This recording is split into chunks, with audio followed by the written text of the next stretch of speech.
Good. Znači, ne znate se, niste se sreli u Dubaji? Ne. Ti si u Dubaju? Bio sam skoro 3,5 godine i ovo ljeto sam došao. Tako da nema namjeru više da se vraćam, bilo je dosta. Vjerujem da me sve razumiješ, da nema potrebe da idem u detalje. A ne, on te ne razumije. Što? Ne znam, mislim čudno da nam se putevi nisu krstili. Gdje si radio u Dubaju? U Irisu sam ja bio sve vrijeme, za Edmine sam radio Aha. i sve vrijeme sam proveo u Irisu. Nas je 3-4 da je pošlo, svi smo pošli tamo, oni su posle korone promijenili potpuno tim i sve nove ljude zaposlili. Da, pa dobro, oni su onako, mislim danas su onako uspješna kompanija. Ja ne radim u baru već 12 godina, tako da meni zadnja pozicija bila F&B menadžer, u stvari bio sam F&B menadžer u kontraktu, ali de facto sam bio beverage menadžer jednog velikog rezorta koji se zove Dubai Creek Golf and Yacht Club, ne znam da li si prolazio kad u nuda, to je ono Samo čuo. To kad sam dobio taj posao, mislim da sam dobio na lutriji, wow, kao to je jedan od baš onako, pa mislim kad sam došao tamo i kad sam to vidio kako to izgleda, ja sam dobio poziv da se priključim jednom timu koji onako na papiru izgleda onako baš moćna ekipa, ljudi sa jako puno iskustva, trebali smo otvoriti taj place koji se zove, ne znam da li postoji što i danas, zvao se Cijelo, to je onako lounge onako ima na 3 kata. I u stvari bilo je zajedno s jednim španjolskim restoranom i ja sam dobio zadatak da osmislim kao beverage identitet tog mjesta.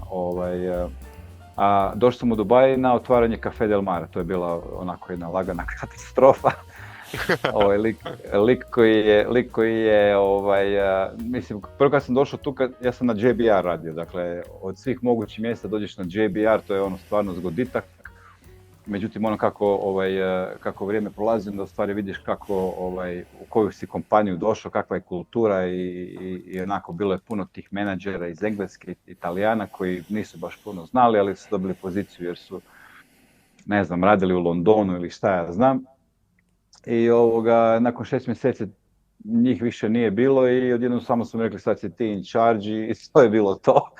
Evo ti vrući krompir, uzmi ga u ruke pa vidiš što možda napraviš se i otprilike u tom trenutku to mi je bilo onako, mislim, dobro, kad će ta plata, mislim, ja sam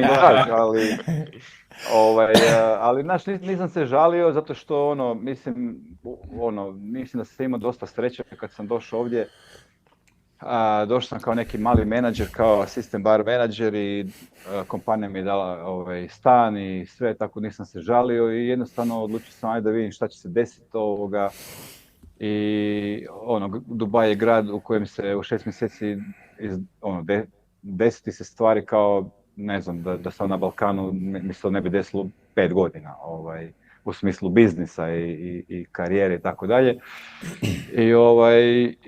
I onda je došlo onako kako je to bio beach club, kompanija nije imala neku jasnu politiku kako razviti taj property, i svakih par mjeseci dolazi novi GM, pa se ti svakom GM-u moraš to ponovo dokazati i jedan dan je meni pukao film i rekao sam, dobro, mislim, koliko ja puta moram ići s početka, Ali ono što se desilo je to da sam imao dosta vremena da radim na svojim skills. Ja u principu sam otkrio šta je prava moderna miksologija i sve to kad sam došao u Dubaj. Ne znam da li ti je rekao Nebojša, Nebojša i ja smo imali bar u Banja Luci zajedno sa još jednim prijateljem, to je bio prvi pravi bar u Bosni. I one koktele koje su mi tamo radili, ja sam izveo 100 kokteli koji se rade u cijelom svijetu.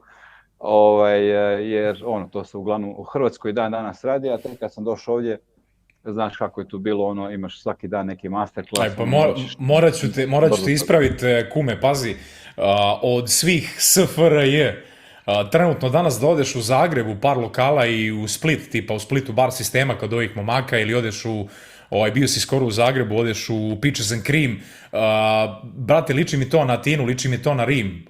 Mimo Beograda nemaš nigdje više u Jugoslaviji dečke koji rade toliko na inovacijama. Evo sad su skoro prošle godine otvorili tu naši dečki s Bar Akademije u Banja Luci, Okoš Bokoš se zove, ne znam si skapirao na društvenim mrežama. Bio sam kod njih, sad da ne preskačem na temu, doći ću do toga kako je došlo. Samo da završim ovaj dio, dakle, to se svašta se nešto dešavalo i onda sam krenuo raditi na svojim skills, kako sam rekao, i u neki godinu i pol dana sam odradio sva vrhunska natjecanja koje su dešavala u Dubaju, a to su World Class, Bacardi, Legacy Balls Around the World i još neki manji. Tipa Having Balls Around the World. Having Balls, da.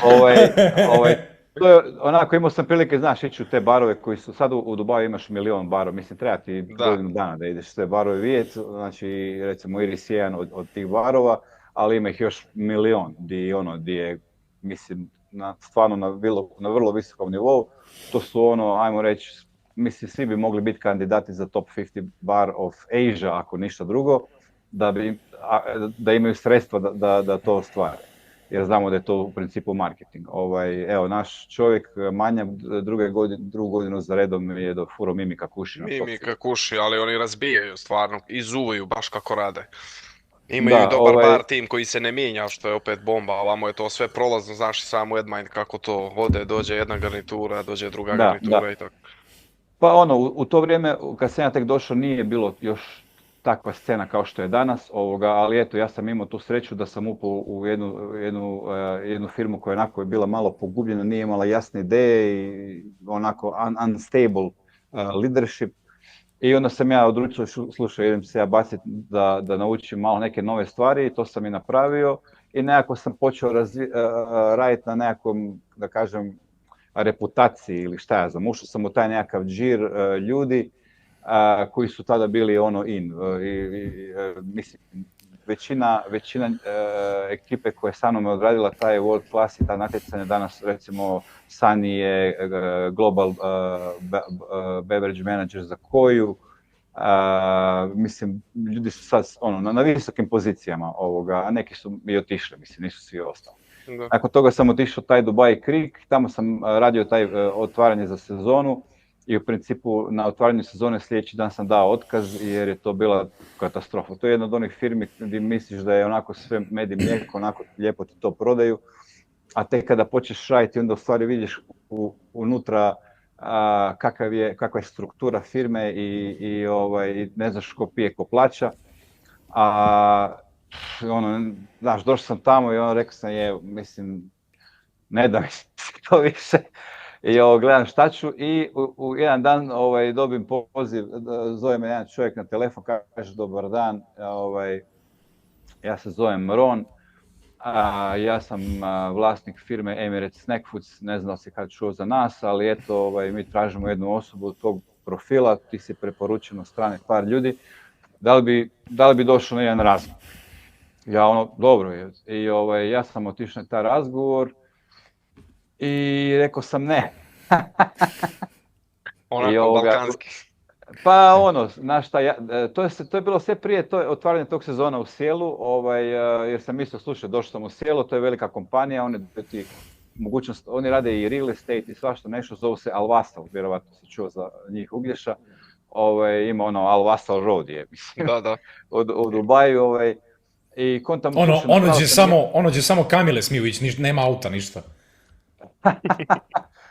To je jedna velika kompanija koja ima ruke u svašta nešto, recimo svi hoteli koji su Hyatt brand u njihovom vlasništvu, oni su to predali Hyattu da rade, a osim toga imaš milijardu drugih stvari koje rade, to je kompanija koja jednom ako uđeš, ako se etabliraš, ti si ti si na mjestu. Jasno. Ali eto, sudbina je htjela da radim u tom trenutku sa ekipom koja je bila mislim, ne naša ekipa u Sjelu, nego oko nas, znači ljudi u financijama i tako dalje, firme, to je bilo onako šokantno da sad ne idemo u detalje. I imali smo otvaranje sezone gdje smo imali 500 ljudi ispred ulaza u klub, a svi su imali rezervacije. Ma da, to je bilo katastrofa. I onda ja sam sljedeći dan došao, rekao sam ovom GM-u, Mark se zove, jedan Španjolac, fenomenalan lik. On je u stvari jedan od likova koji je otvorio Barasti. Barasti je najveći bar u Dubaju.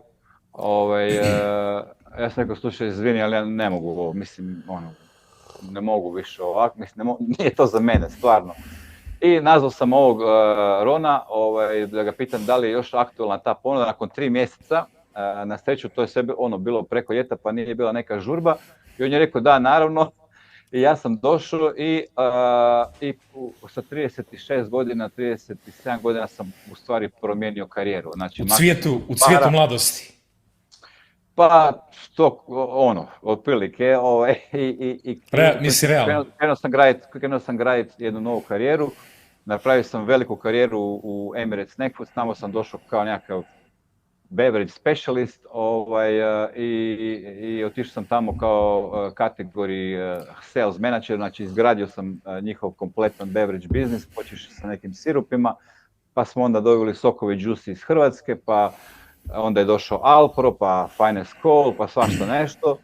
I onda sam prošle godine napustio kompaniju, otišao sam da probam nešto drugo, bio sam direktor prodaje u Lavaci, a prije par godina sam počeo da radim na jednom projektu vermuta. Htio sam u stvari, nekako mi se Dubai počeo činiti nekako uzak i htio sam da nađem neki projekt koji bi možda radio globalno. I taj projekt sam našao u Švicarskoj. U Švicarskom sam u Cirihu u jednom baru otkrio jedan vermut koji me odvalio s nogu, zove se Isota. Pitao sam bartendera da mi napravi šta ću popiti, Negroni, i on me pita da izaberem koji ću vermut. Oni imaju police, pola bara su vermuti. Ja gledam sad, to je bilo onako osvježenje, jer u Dubaju naručiš Negroni, to je Negroni. Jer ovdje te supplieri uslovljavaju kao moraš naše piće da koristiš za signature i za classic koktele. I onda nemaš puno izbor, moraš, na kraju udeš u Dubaji, svi imaju manje više istine da je to Mancino, možda je tu nekakav Monkey 47, ako se hoće pokazati da su kao neki craft, i uvijek je tu Campari, to ti je to. I onda stave neke, ne znam, još nešto, ali uglavnom više manje svi imaju isti Negroni. I onda dođemo u Cirih i lik me pita prvo koji će vermut. I onda ja kao na osnovu vermuta, pa ti on predlaže hoćete ovaj bitter, pa imamo ovaj gin, pa kao u smislu kao make your own Negroni. Ja kažem imate neki prijedlog i on kaže pa sigurno niste probali naš švicarski vermut. Ja nisam. I to je u principu bio taj Isota koji je jedan specifičan vermut napravljen sa Pinot Noir, onako brutalno. I ja sam odlučio u tom trenutku da ću uzeti taj brand i prvo ću ga dofurati u Dubai. Nakon 3,5 godine sam napokon uspio ga dofurati u Dubai, jer je jako komplicirano doći ovdje sa bilo kakvim mikrobrandom alkohola, i u principu sad to radim. Nedavno sam počeo raditi sa Maraskom, pošto Maraska je sada u vlasništvu Stanić grupe. Ja sam prije 10-11 godina doveo Juicy ovdje na tržište. Oni su radili nedavno bio je neko takmičenje, mislim, u Alai ili negdje, Maraska. Ne, nismo, u stvari Maraska, sad, kako je to sve krenuto, isto ovako jedna interesantna priča. Ja ne radim Juicy već odavno, moja žena u stvari je ovdje area manager, ja sam stavio Juicy u najbolje barove i klubove u Dubaju. Mi smo ga koristili u Iris. Da. Ali ona je stavila Juicy od Maroka do Maldiva. Vi ste ga koristili u Irisu, viš Slaven iz Gepeka vadi pola palete Toyota legla pozadi iz tovara. Pa da, to je bilo, mislim, skoro svaki petak, pošto nosim pun Gepek u Mahiki, u Soho Garden, to mi se stalno dešavalo, ali uživo sam u tome. Znao sam, sad će biti 6 sati, sad će mi ljudi početi zvati, where is my order, jebem ti. jer naravno u kompaniji zaborave ili nisu napravili, ili nisu procesirali narudžbu. Tako to je ono svakodnevna spika. I negdje u martu ja izađem iz Lavace, pošto prodaja kave nije to za mene, jer ti kad prodaješ u stvari kavu, ne prodaješ kavu, nego prodaješ sve ostalo. Koristiš kavu, brand koji svi hoće da kupe od tebe, da prodaš aparate, da probaš servisne ugovore i tako da je to meni dosadno. I onda sam ja lijepo sjeo na avion, otišao sam u Cirih kod Švicaraca, rekao sam, gledajte, ovo nije, promijenit ću kompaniju, ovo nije funkcioniralo, a razlog zašto sam otišao u Lavaciju, jer kao mislim imat ću jedan brand, pa ću imati više vremena da radim development, da odem po barovima, da radim i sotu. To sam mislio, ali u stvari bilo je cijeli dan u ofisu i tako nisam mogao raditi to. I rekao sam, ili ćemo napraviti jedan ozbiljan ugovor, ti ću ja biti kao nekakav development manager i vi ćete mi dati plaću i sve to, ili ću vjerovatno početi raditi za neku drugu firmu koja neće imati tolerancije da ja sad radim bartending events vikendom i tako dalje. I 2-3 dana kasnije su mi poslali ugovor i to je bilo to. Nekoliko dana kasnije moja žena radi launch Maraskina zajedno sa agencijom koja zastupa Maraskino, koja se zove Focus Brands ovdje. Meni je trebalo 3,5 godine da nagovorim MMI da mi daju priliku, a Maraskino su samo donijeli u MMI nikakve komisije, nikakvi tasting paneli, samo su naručili. Znači, bez ikakve priče. Znači, samo, evo, boom, order i došao je. I povodom toga smo radili launch u Soul Kitchen, koji je bilo fenomenalan event, stvarno došlo je jako puno ljudi s obzirom da brand niko živ ne zna, a u Dubaju su svaki dan eventi i onda je to krenulo. Nakon tjedan dana nakon tog launcha je Maraskino bio rasprodan. I to stok koji MMI misli da će trebati 6 mjeseci da se prodao u 10 dana. I onda su tu u principu nekako skužili, onako možda naš Maraskino jer mi onako vezano za Maraskino u Hrvatskoj se smiješ, koji Maraskino? Pa, zato što je Dubai Classic Liqueur, u Hemingway Specialu, nekim drugim klasičnim koktelima i sad kad se vratio ponovo kao wow, znaš. Da, ali u Hrvatskoj i dan danas, mislim, radili smo sad taj event, dakle krenuli smo raditi sa Maraskom, oni su mi prodali isto suradnju i prvi veliki projekt je bio taj u Peaches and Cream gdje smo pozvali bartendere iz vodećih barova iz Hrvatske, zvali smo i momci iz Okoš Bokoš, ja sam bio kod njih u Okoš Bokoš, rekao morate obavezno doći, ali su stigli jer je njih trojica u onom baru i jasno. Plivaju od posla, nažalost nisu mogli... Mali je to bar, fantastično osvježenje za grad Banja Luku, ali mislim mali bar baš. Da, svaki put, bio sam 2 puta kod njih, od kada sam skužio da postoje. I eto, radili smo to natjecanje, pobjedio je momak iz Splita koji je napravio miks između Hemingway Daiquiri i Last Word. Znači, siguran sam da znate jedan drugi koktel, Last Word je po meni možda čak najbolji koktel svih vremena sa Maraskinom, bolji mi je čak od Martineza. Prekinući, mi smo imali jednu fantastičnu varijaciju na Last Word Iris sa Sea Buckthorn Pireom. To je možda i najljepši koktel koji sam za 3 godine svoje tamo popio. Sea Buckthorn Pire, ja sam probao da nađem to ovdje kod nas, međutim to je... Kako se zove?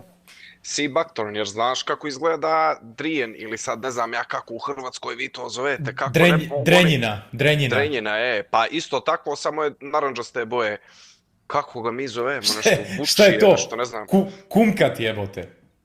I vrlo interesant, znaš kakva fora, vrhunska. Nego nastavi, da ti ne prekidam izlaganje. Pa ništa, eto tako, ukratko, zaboravio sam spomenuti to natjecanje što se rekao, radili smo 2 natjecanja, onako da animiramo malo ljude u Dubaju, da krene priča o Maraski. I u stvari to nije bilo natjecanje, nego dofuramo 3 mlada bartendera u bar i onda su oni iza bara 2 sata. I sad ti dođeš na event i imaš 3 kupona, znači možeš probati svako piće gratis. I onda kupiš poslije po promotivnoj cijeni koje hoćeš. Onda naravno neki od bartendera će imati više drugara, da će doći pa će naručiti njihove piće više puta nego tvoj, ali generalno imamo kao nekakve sudije koje onako su kao secret sudije i onako neformalno nešto, bez sada ti si na baru, gledaš šta oni rade, nego ono, kao guest shift i na kraju proglasimo pobjednika. I taj pobjednik dobije, ne znam, kupon večera u Irisu ili šta ja znam, nešto tako. I a na tom prvom natjecanju što smo radili u Soul Kitchen je cura iz Crne Gore pobjedila. Jeste, Andreja. To je Andreja Neb. Bila je s nama, brate, na Dolcinium prije, ne nego na Nomad, prije 2-3 godine si upoznala, crveno kosa cur. Da, sjećam se. Pa kad smo radili tijela sezonu u Dolcu, 2022. bile su gosti, ona i ona stalno, mislim, bile su tako tu. Je. Sjećam ih se. A mislim, pratim je na Instagramu, vidim da se mota po Dubaju i čak mislim da je head bartender ili bar menadžer u nekom od barova. Asistent bar menadžer u Alai, da. Super. Gle, momci, pošto je ovo neki podcast format i sad planiramo nastaviti okupljati SFRJ ekipu, malo da časkamo ovako tipa svakog ili svakog drugog ponedjeljka, a njima će biti interesantno da čuju i mimo vaših životnih priča i iskustava vezano za Emirate generalno, da čuju isto tako iz ove trenutne perspektive, kad bi čovjek sad od 23-24 godine sa jedno 2-3 godine iskustva rada u korektnim barovima kod nas na sezoni i šta ja znam, krenuo u Dubaji, koji su to barovi koji bi trebao da gađa, šta bi mogao da očekuje što se tiče love, zarade, kakav je smještaj, koji su prospekti kad je u pitanju karijerna projekcija i tako dalje. Evo, može Uglješa, šta on misli? Znaš kako, to je super pitanje i mislim da je jako bitno u startu odmah naglasiti ljudima koji su te životne dobi o kojoj ti pričaš tu u 23-4 godine, smatram čak možda i prije da bi trebali da se zalete u Dubaji. Jako je bitno napomenuti, ja sam otišao, nisam više se pronalazio tamo, nije mi odgovaralo iz nekih mojih ličnih razloga, nisam želio da radim toliko duge smjene, nisam više htio da odlazim kući u 6 ujutro i tako dalje i tako dalje. Međutim, da me je neko poslao u Dubaji prije 15 godina, trčeći bih pošao. Naravno, kad bi znao tamo što sve ima i kako to ide, jer ovo što je Slaven upravo govorio, ti ostaješ ograničen na dosta nekih načina, ukoliko zarobljavaš sebe da si ovdje i ne mrneš, neće znaš i sami sve, već svakako bio si po brodovima, radio si po inostranstvu.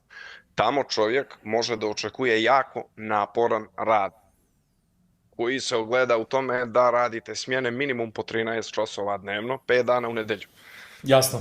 Subotom, ukoliko zabode neko posao tamo gdje se radi branč, što je vrlo popularno u Dubaju, čak i po 2 dana nedeljno, vikendom, subota i nedelja.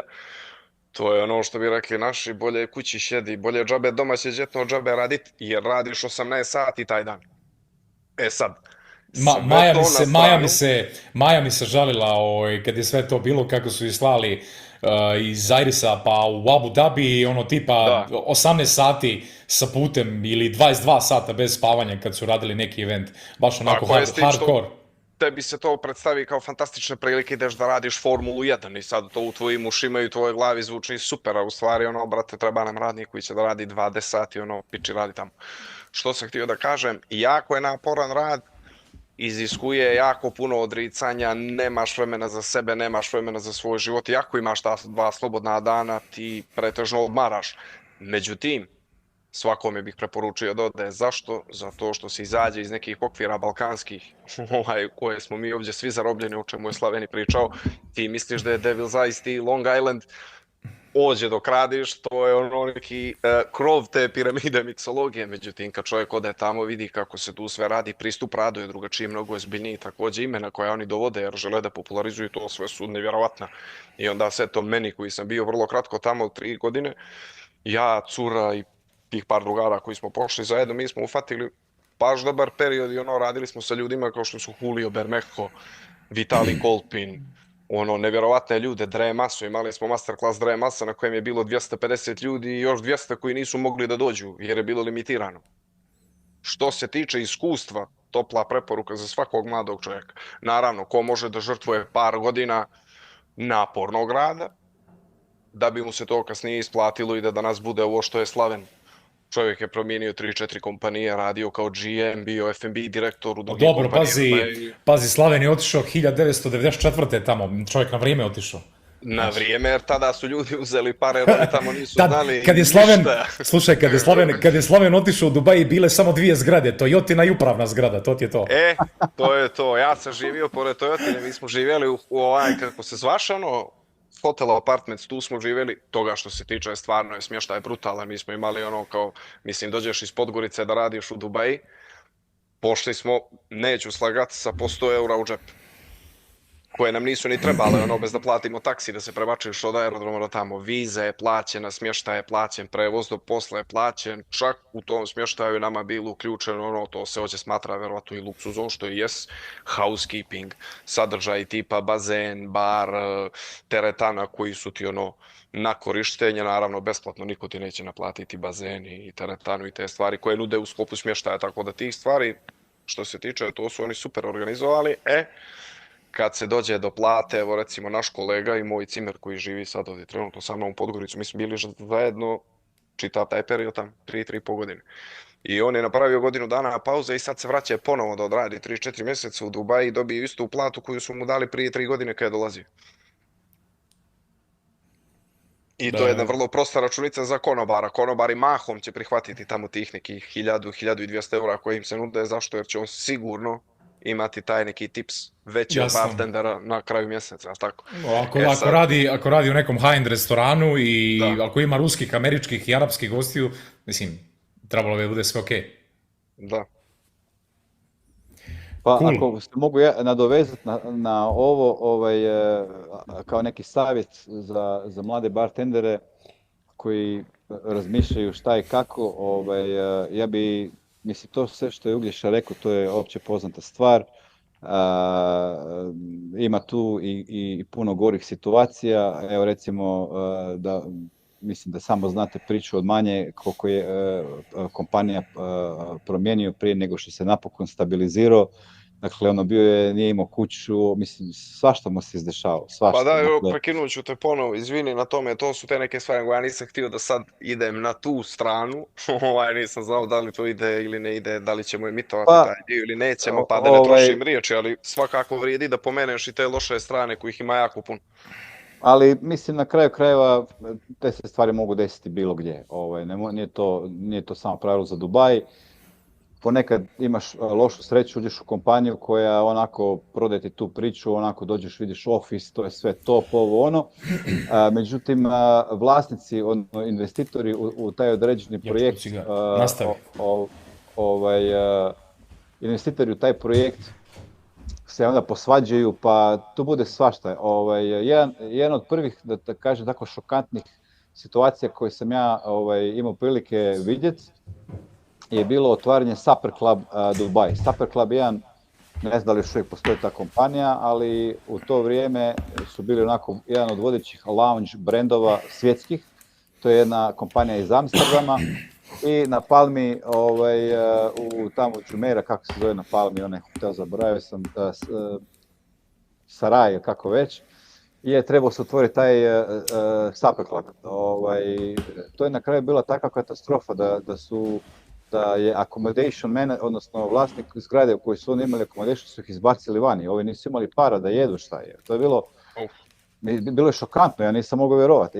Ja nisam imao takve situacije jer sam upao u firme koje su bile državne firme. Znači, radio sam za Mejdan, a nakon toga za Al Wasl. Dakle, da godinu dana ti ne prodaš jedno piće ili jedan obrok, plaća, bit će plate.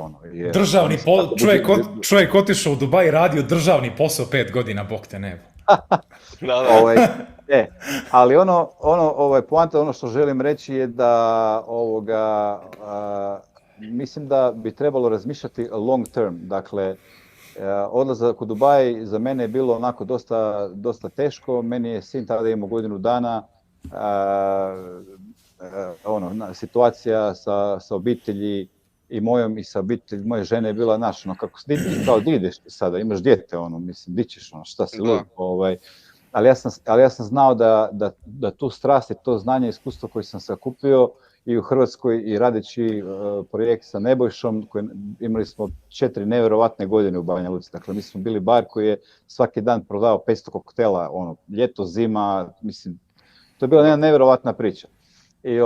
Ali smo bili premladi, nismo baš se dobro razumjeli u biznis i takve te stvari, i jednostavno taj skill set koji sam imao ja nisam mogao naplatiti, sigurno u Bosni, a niti u Hrvatskoj.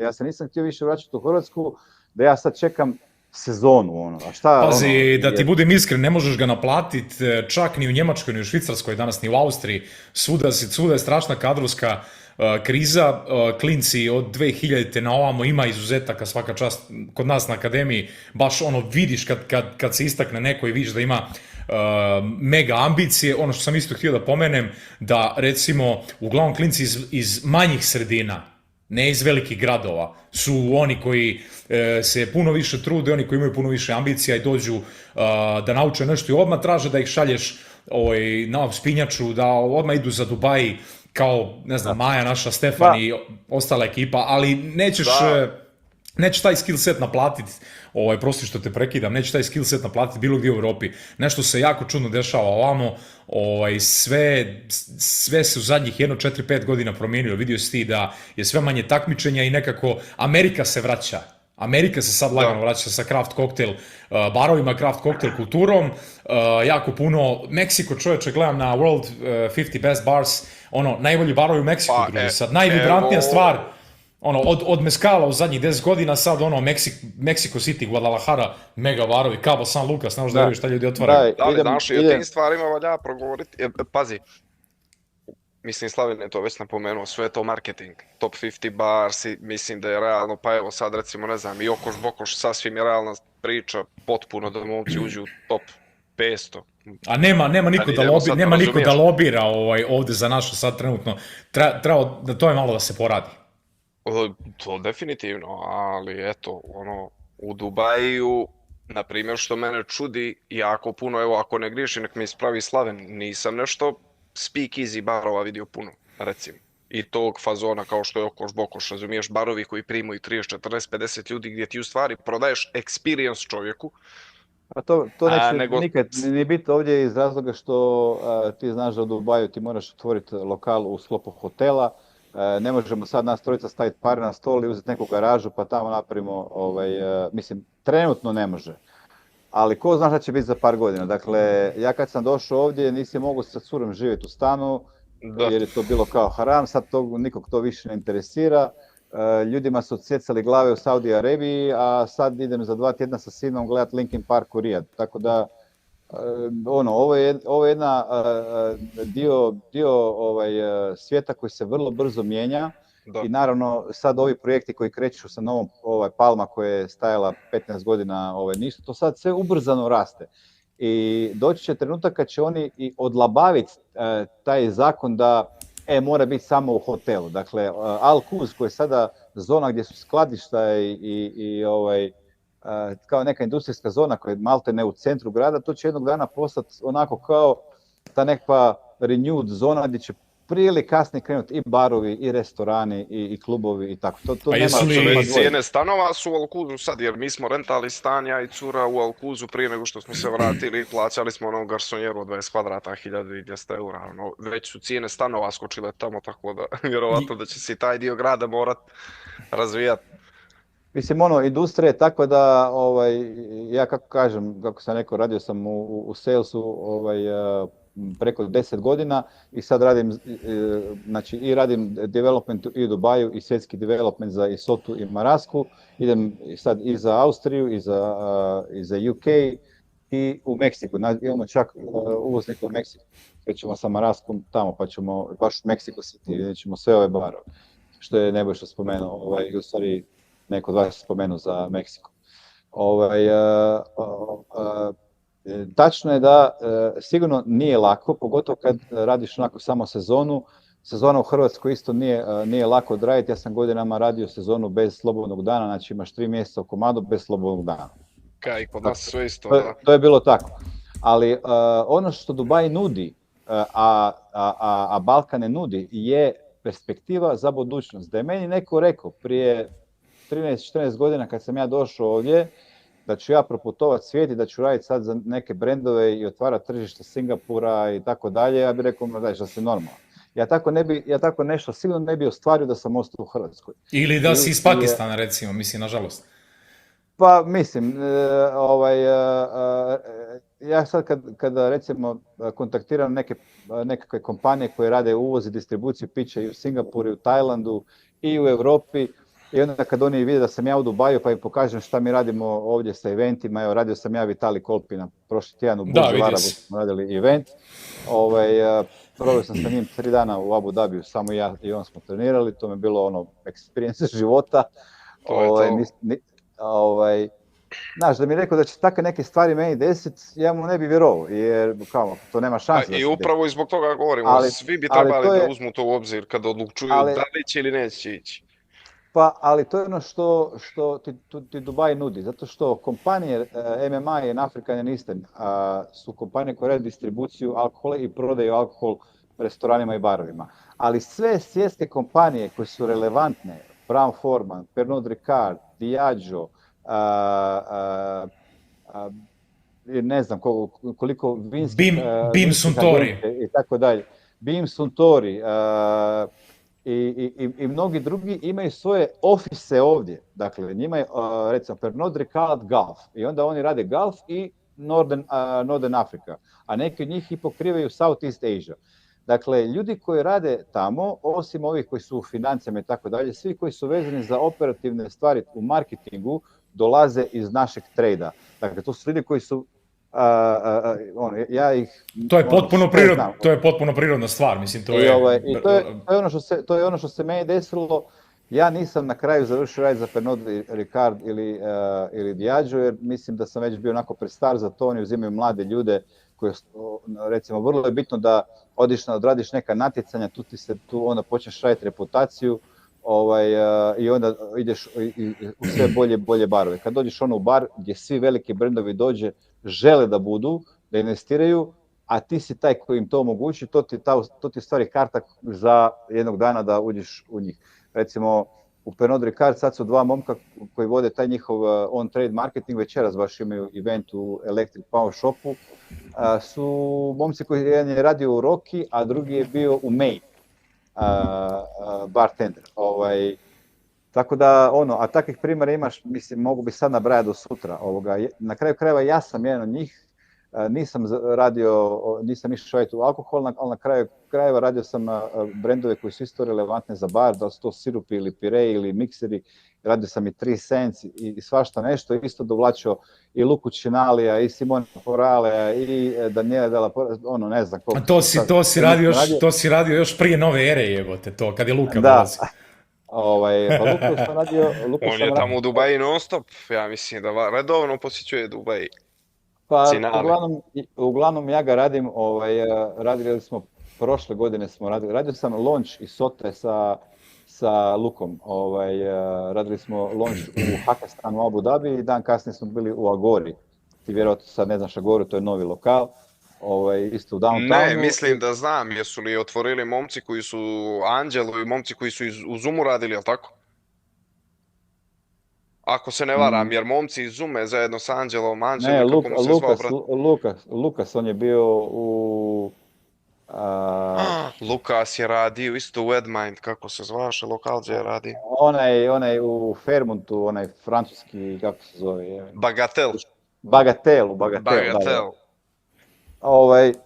Tako da, evo, to je ono što Dubai pruža, mislim, ima ljudi u Hrvatskoj, znam, kompletna ta distribucijska scena u Hrvatskoj su sada bartenderi, imaju Jack Daniels i Badel i svi oni imaju neke sad svoje brand ambasadore koji su pokupili iz poznatih barova u Hrvatskoj. I to je nešto neminovno, ali ono što ti se ovdje pruže da radiš to, ali da onda dođeš na jedan svjetski nivo, da stvarno vidiš svijeta, da ti karijera raste, a ne da budeš da ostaneš ti nekim lokalnim okvirima. Da. Ja sjećam, ja i Nebojša kad smo vodili Shakers, ekipa koja je tada bila na tim nekim pozicijama i u Bosni i u Hrvatskoj i još uvijek su na tim pozicijama. Nitko od njih nije postao regionalni direktor ili nešto. I onda idu iz Pernod Ricardo Coca-Cola, iz Coca-Cola u Pernod Ricard i mislim, ne možeš da kriviš momke, sam si pomenuo kako je bilo teško kad je klinac bio mali, pa da se odvojiš od family, pa tamo ovamo većina tih momaka u našim godinama sad, kasne 30. 40. ljudi gledaju, pogotovo ako imaju porodice, da ostanu tu okolo i mislim, nije to korak na koji si se ti odvažio ili bilo ko drugi koji ima familiju, stvarno za svaku pohvalu i sve je bila lutrija, moglo se desiti u nekom momentu da stvar ne proradi jednostavno i... Definitivno se moglo desiti. Ali moraš, što bi rekao Del Boy, ko riskira profitira, ali tako, znači sreća prati hrabre, moraš ići malo, nekad ćeš da trpiš godinu dana, nekad 2 godine, ali ako proradi, brate, onda baš proradi i ideš dalje. Pa apsolutno. Ja sam na sreću imao sam jako dobar početak, imao sam bazu gdje nije ona situacija da sad ti kreneš, otvoriš restoran i onda ono što se inače dešava i u vrlo uspješnim restoranima je da u roku 3 mjeseca ljudi počnu dobijati otkaze jer skuže da vlasnici skuže da ne trebaju toliko ljudi u organizaciji, u timu, da li je potreban generalni direktor i asistent generalnog direktora i to nema mislim to je neminovno. Ali zna se desiti da u roku 3 mjeseca da je kompanija totalno u blokadi i nema više plate, mislim bude stvarno katastrofa. Ali mislim da su donijeli isto sad nekakve zakone da ti moraš imati određenu lovu na banci kao nekakav cash flow za godinu dana da slušaj, došli su ljudi, zaposlili se ljudi, ne možeš samo tako. Ne samo za hospitality, nego za recimo sada ako hoćeš kupiti stan koji je tek u izgradnji, što se ovdje zove off plan. Ti u stvari kupuješ taj stan, ali ti ne daš pare kompaniji koja to izgradi, nego ide na jedan escrow account koji je pod kontrolom države i onda kad se to izgradi, onda im država isplati te pare. Vidi, kad uzmemo... Kompanija na osnovu toga može dobijati kredite i posuđivati lovu i tako dalje. Kad uzmemo u obzir ove sad ekonomske faktore s kojim se Evropa suočava i svi mi ovdje unutar Evrope, meni je to fascinantno kako to oni dole lagano sređuju. Ok, super, nakon resursa, nafte, oil industriji, sve, kako su u 20 godina izgradili ta mjesta dole i kako su napravili neku tranziciju na entertainment place, pa na experience place i sad rade banking hub od toga. Nema šta se ne dešava. Nema šta se ne dešava. Bilo džabe, mogli bismo da nađemo naftu u Jadransko more, da pliva nafta, da nema vode, da je sve nafta. Mi ne bismo za 5 godina izgradili ništa, ni za 20, ni za 50. Oni su jako pametno iskoristili. Da, nemaš ti ovdje, pazi, u državama koje nemaju, Zagreb se bori sa redefinicijom pop kulture, u Beogradu to malo drugačije ide, jer je jako veliki grad i on je onako hub neke pop kulture. Ti ne možeš bar kulturu kao integralni dio pop kulture i razvoja instalirati na tom nekom nivou na kojem bi ti želio na barovima od 150, 200, 300 kvadrata ukoliko nemaš barem milion i pol stanovnika da cirkulišu na jednom mjestu. Neke ambasade, neke korporacije koji su se tu registrovale i napravile sjedište za region, to je dosta teška stvar. Kod njih dole, to što ti kažeš pametni, definitivno, evo sad vidim i Saudijska Arabija liberalizuje alkoholni režim, evo ti pominješ Linkin Park koncert, znači nešto što bi bilo prije 10 godina nepojmljivo. Oni su sve uprostili, dosta se toga promijenilo, izvini što ti upada u riječ, čak ja kad sam stigao, mi nismo mogli da kupimo, ajmo da se zapijemo noćas na stan, pa ćemo kupiti neki alkohol, to nije moglo, to su zadnje godine promijenili, ti onda odeš kod distributera zvaničnog uvoznika, dobar dan, evo moja lična karta, vaš membership card, što ćeš da kupiš, bocu Hendrixa, hvala. Pazi, iz iskustva, mi smo iz GPK smo... Tako je, sećaš crne kese od smeća, pa gledali te ko kada heroin nosiš, a ne bocu vina. Što bi rekao Krešo Mišak, Evropa se rugala Sovjetskom savezu prije 40 godina, a sad ima više pravila i zakona o tome kako svinja treba da živi u svinjcu ili šta ti ja znam. Ne možeš ti sa pečat ovjera, zavjera, dovjera da, kako ja čujem iz priča ovih naših koji idu recimo, ne znam, u USA, evo ja sam išao u USA koji idu u Dubai, odu u Singapur. Kolega mi je bio na Tajlandu prije 3-4 godine, dobar drug iz Srbije i malo je falilo da ja završim na Koh Samui da preuzmemo neki hostel tamo sa jednim lokalom ispod tog hostela od nekog našeg tipa iz Novog Sada i baš je bilo u blizu 5D kada se odlučim na to 2017. zima. Ali govorimo o birokrati, pričam ti posle, nije za ovu temu, ali znači pečat, ovjera, zavjera, ti odeš u Dubai, odeš u Meksiko, druže, odeš u Kolumbiju, tržišta koje se full razvije, odeš u USA, samo jedan dokument, jedan office ti si ga završio, brate. Odeš na Tajland, udari ti automatski na ulazu na aerodrom, radnu vizu na 10 godina, radiš šta hoćeš, imaš samo jedan office u koji se obratiš kada registruješ biznis i ti si ga završio.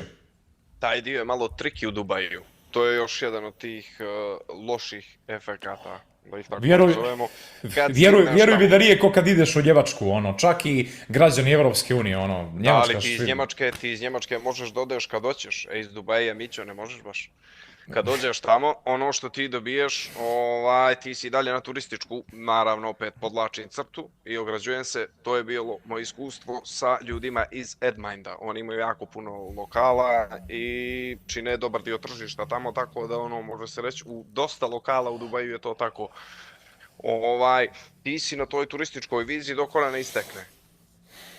Čekaj, ako dolaziš da radiš, imaš radnu vizu automatski? Ništa nemaš, to sve oni tebi kažu da ti to tamo neđe imaš. Ti to nemaš niđe. Ti tamo dolaziš samo kao obični turista i radiš 3 mjeseca na tu turističku vizu. Kad ta turistička viza istekne, ulaziš u proces, odnosno kompanija to sve završava za tebe.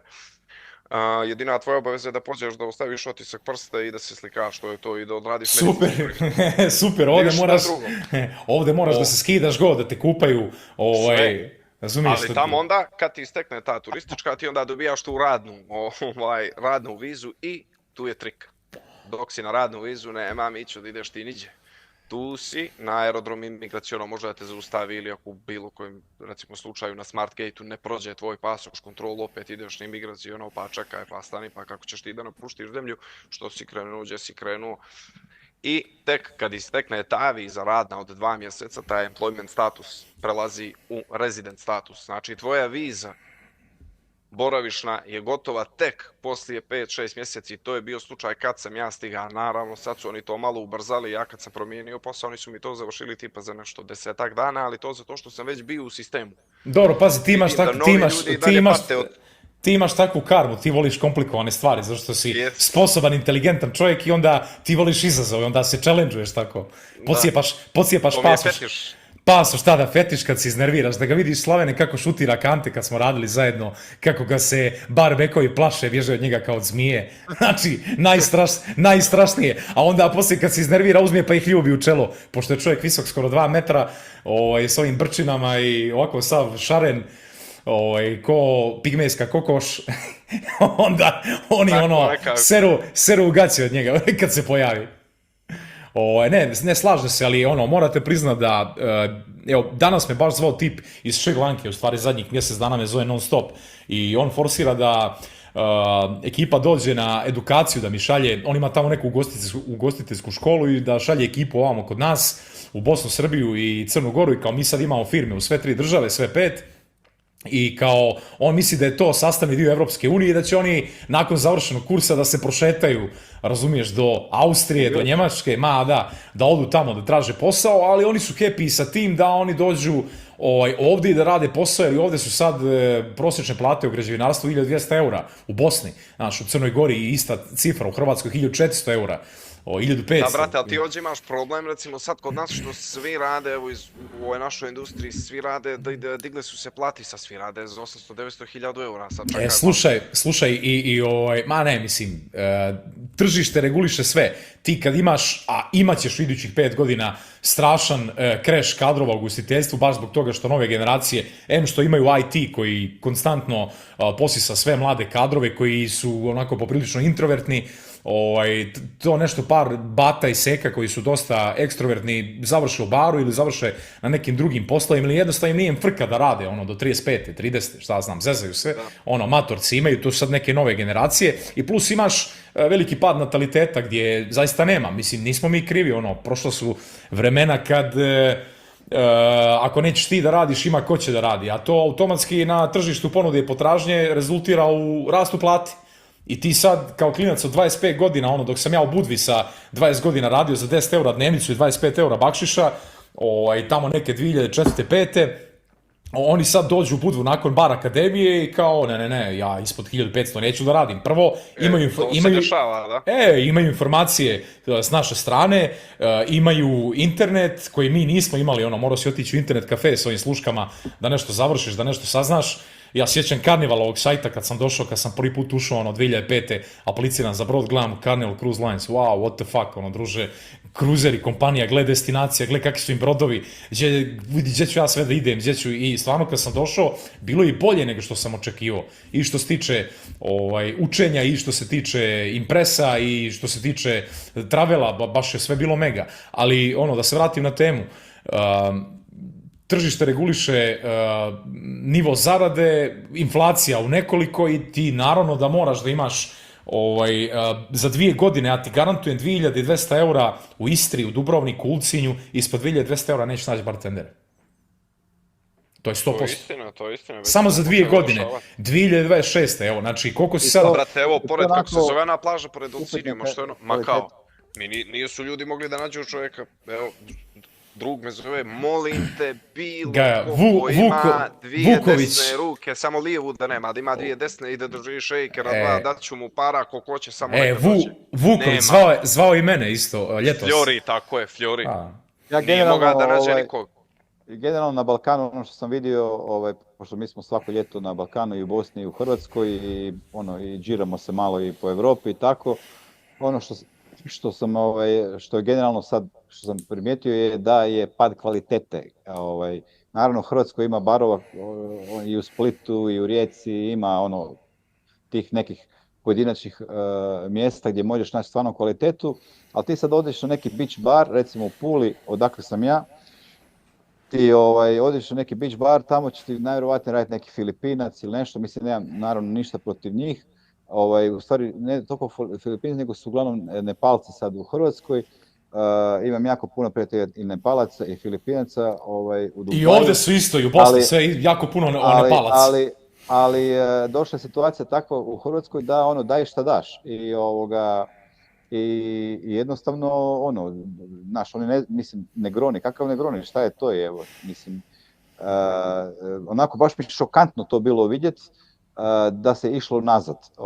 A razlog je tome što je naravno Hrvatska dio Europske unije, ti sad, da ne kažem da odiš u Italiju ili negdje, da odiš u Švicarsku pa nađeš posao pa sutra si već regularan, nisi onako na crno. A u moje vrijeme i u vrijeme ljudi prije mene, to je bilo onako skoro pa nemoguće. Mislim, mogu si se ti imati taj pravni status legalan, ali nakon nekog vremena, ne sad ćeš ti... Kako ličiš na Marčela, jebote? A?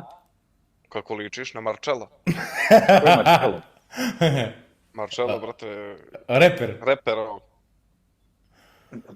Čuo sam za njega, ali nisam to slušao. Tako sam digresiju napravio, idemo dalje.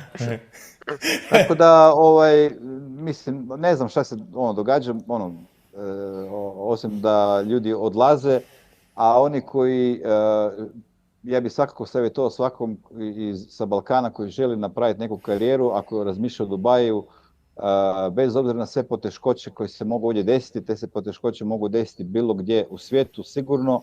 Ovo je vrlo veliki stage gdje imaš prilike da zasiješ, da naučiš jako puno stvari. Ja sam dugo godina imao i svoju vlastitu firmu koju sam nazvao Shakers u čast Nebojše i odradio sam jedno 600 do 700 evenata za Aperol, za Bacardi, Bombay, Sapphire, Ja nisam imao tu situaciju kao ti Uglješ, da sam radio 20 sati, ali sam završim rad u ofisu i onda Da, ali odem na mislim, večer, znaš, odradim neki event. to što sam pomenuo, znaš, pretpostavljam da je tačno što sam pričao zbog možda nekih klinaca koji nas slušaju, da ne misle A svi ono, ljudi da je u ovdje Dubaju je, med i mlijeko. Kad pa, se radi branč, radiš 17, da, 18 sati, ne ginete. da. Ali mislim na kraju krajeva ono ako imaš tu strast, ako voliš to taj period neće biti za uvijek, to je jedan, to može biti samo jedan period. Nećeš ti 10 godina u Dubaju ako ostaneš ili više kao što sam ja, pa sad raditi svaki dan ili svaku subotu 17 ili 20 sati. Jer mora doći taj trenutak, doći ta točka gdje ćeš ti doći na sljedeći nivo, pa onda na sljedeći, pa na sljedeći i sljedeći. A te stvari se na Balkanu neće desiti. Ti ćeš raditi u Rovinju, ćeš raditi u Dubrovniku, Neće se desiti, potpuno si u pravu, nego mi je... i radit ćeš uvijek jedan te isti posao. Znaš u čemu mi je, što sam samo htio da ti kažem, kako bismo se razumjeli, tačno je, sve si to u pravu, potpuno, ali opet i tamo zavisi od toga gdje ideš da radiš. Imaš iskustva rada u drugim kompanijama, ja nemam. Ja svoje iskustvo u Dubaju mogu da mjerim samo na osnovu jedne kompanije. Kapiraš? I onda su možda za to i moja neđe razmišljanja ograničena, što je recimo bio slučaj u toj kompaniji. Uglješa koji pasoš imaš ti, ja crnogorski, super, a Roberto ima italijanski. Roberto je plata 2000 eura, Uglješa tebi je 1000. Pa, znaš šta, to sam ja isto doživio, meni je šef bio čovjek koji je bio mlađi od mene i koji je imao duplo manje iskustva od mene, tamo negdje sa juga Italije, ali je imao mogućnost da ode da radi u London 2 godine, tamo je radio u nekim barovima i to je bilo dovoljno da on dođe na veliku poziciju. Ali vrijeme pokaže tko vrijedi, a tko ne vrijedi. Na kraju kraja on vide kao to što se bio u Londonu, a ne zna uopće neke osnovne stvari, ne zna kako voditi tim, kako se organizirati, napraviti nekakav plan, napraviti nekakve financijske konstrukcije, to se s vremenom pokaže. I tako da, pazi, Admind generalno nije neka kompanija koja ima neku veliku reputaciju, ima još naših ljudi koji rade za Admind u Meskaleriji i tako dalje, vjerovatno i u Irisu. Pa kako ne bi znao? Pa i ženu njegovu Sanelu, meni je Sanela bila nadređena. Dakle, ja sam Nikolu poznao u restoranu gdje je on bio bartender, taj se restoran zvao Roots Crisp u Dubai Marini. A generalni direktor tog restorana je bio lik koji sam pričao prije 30 sekundi kako je dobio otkaz, jer nije baš bio, da kažem, diplomata, ali poslije je i on isto izrasao i sad je jedan od vodećih ljudi u Sunset Hospitality. Sunset Hospitality je neprikosnovena firma broj 1 u Dubaju. To je firma koja je krenula odavdje, a sad ima projekte u cijelom svijetu. Znači nisu oni jedini, ima i Rikas i Seven Management i tako dalje. Su kompanije koji su iz Libanona došle u Dubaju, jer što ću Libanon realno raditi. I tu su pokrenuli neke projekte, sad već rade projekte i u Europi, i u Aziji, rade velike projekte i u Saudijskoj Arabiji. Mislim, generalno sve je to faza. Dakle, taj period gdje ako ti upadneš neku kompaniju koja nije baš najbolja, bitno je samo doći ovdje, ako znaš šta radiš, ako imaš volje da uspiješ, ti ćeš uspjeti. Jer ja odem kod jednog drugara u bar i onda ga ne vidim, 6 mjeseci, pa ga zovem, doću kod tebe na cugu jer ga sretnem na nekom eventu, kaže, da, ali nisam ja više tamo, znaš. Pa kao, nego di si? Tolika je potražnja, toliko se vrti ta nova otvaranja. Dinamika, stalno. Da je uvijek potražnja za pravim ljudima, ne samo bartenderima, nego i za konobarima, i za kuharima, i za direktorima, i za svime. I to je razlog zašto savjetujem mladim bartenderima i bartendericama da dođu ovdje. Jer koliko god da će biti teško u početku, ako ne uđu baš u neku kompaniju koja je top ili uđu u neku kompaniju, recimo neku hotelsku kompaniju koja će ti dati pola plate od onog što će ti dati Admind ili Sunset Hospitality, ali bitno je doći ovdje, raditi neko vrijeme, steknuti neka iskustva i onda kreće. Znači, priča tek tada se, nakon, ajmo reći, 2-3 godine ti se stvari priča počne otvarati. Ko riskira, profitira? Pa mislim, generalno u svemu je tako, nije to samo za Dubaj, ali Pa to, Ja bih rekao što bi to je ti jedno rekao, to bi, univerzalno pravilo. da, što bi ti rekao za ovaj niz likera, you need to have balls. If you don't have balls, jebi ga, brate, ako nema balls, nema ništa. Da.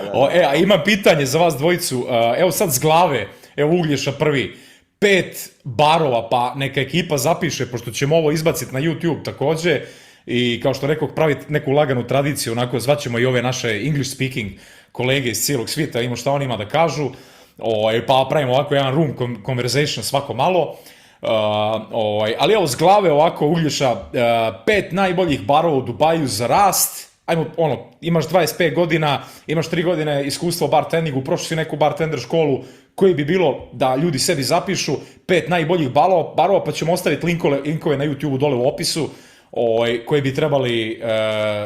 bi trebali da odu, da posjete ako odu tamo direktno kao turisti ili eventualno odavde da apliciraju. 5 najboljih barova u Dubaju. Imam 3 jaka baš favorita. Ajde, 3. To je moje iskustvo. Zuma, Koja i Salmon Guru. Ponovi još jednom. Zuma. Daj, zapišem ja sekund. Ok, Zuma. Koja. Sa Y. Kako? Aha. I Salmon Guru. Salmon Guru. Je li to neki resto, bar ili šta je to?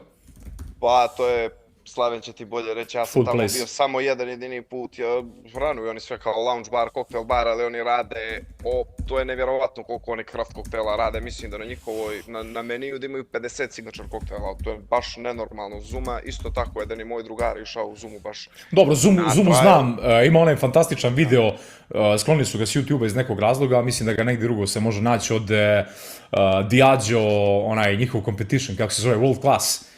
Da, koji je bio u Zumi nekad 2012. 13.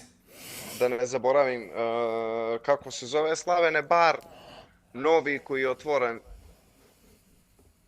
nije u Bravo Galaxy bar, da obavezno na listu, nego japanski je neki, kako se zove, brate, otvorili su ovi što drže bla bla, ja mislim. Kako se zove bar, pričajte vi pa ću se ja šetiti u paštu. Slavene, tebe što se tiče... Ovako, ja sad ne bi konkretno govorio barove, nego ja bih savjetovao svima da se koncentriraju na kompanije, primjerice Koja, Zuma,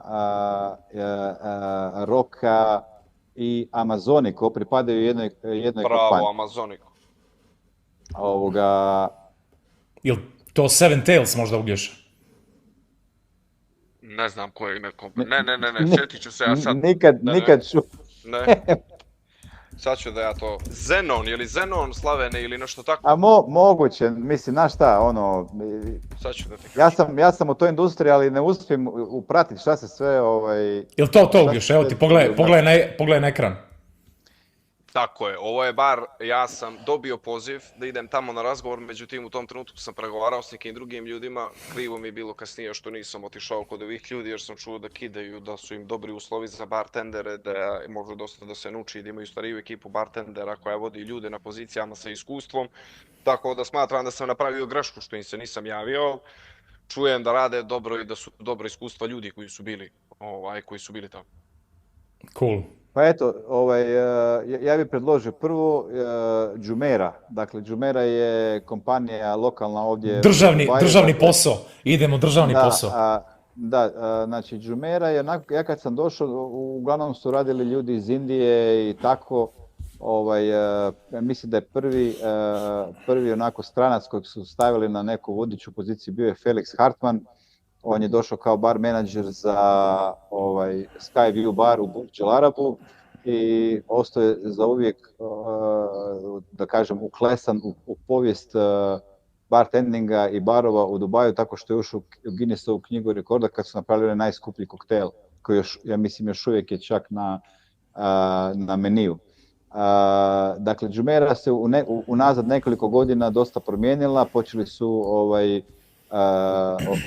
zapošljavati sve više ljudi sa Europe i skladno tome isto raditi budžete koje odgovaraju da takve ljude dofuraš. Neće ti sad želi otvoriti bar koji ima tendenciju da bude top 10 bar u Dubaju kao što je recimo Blind Tiger, za doći na tu poziciju u ovoliko kompetitivnom tržištu ti trebaš imati top ekipu, ti ne možeš imati ponovih 1000 eura. Nešto što je bilo nezamislivo, ljudi sa tetovažama i tako dalje, ja kad sam došao ovdje trebao se pokrivati ruke i to, da se to ne vidi. Danas to sve prošlost. Dakle, svakako bi preporučio Jumeirah, jer oni imaju jako puno novih projekata, sad pored Burj Al Araba, ne znam da se čuo Uglješa, sad su sve maknuli, gdje je bio onaj legendarni disco klub na kao jednom molu, to su sve makli, sad tamo rade, već su napravili 2 ili 3 nova hotela koji će se zvati Jumeirah Al Marsa i baš su bili momci koji će voditi taj beverage program, bili su na našem eventu u Burj Al Arabu prošli tjedan, je to bilo pretprošli.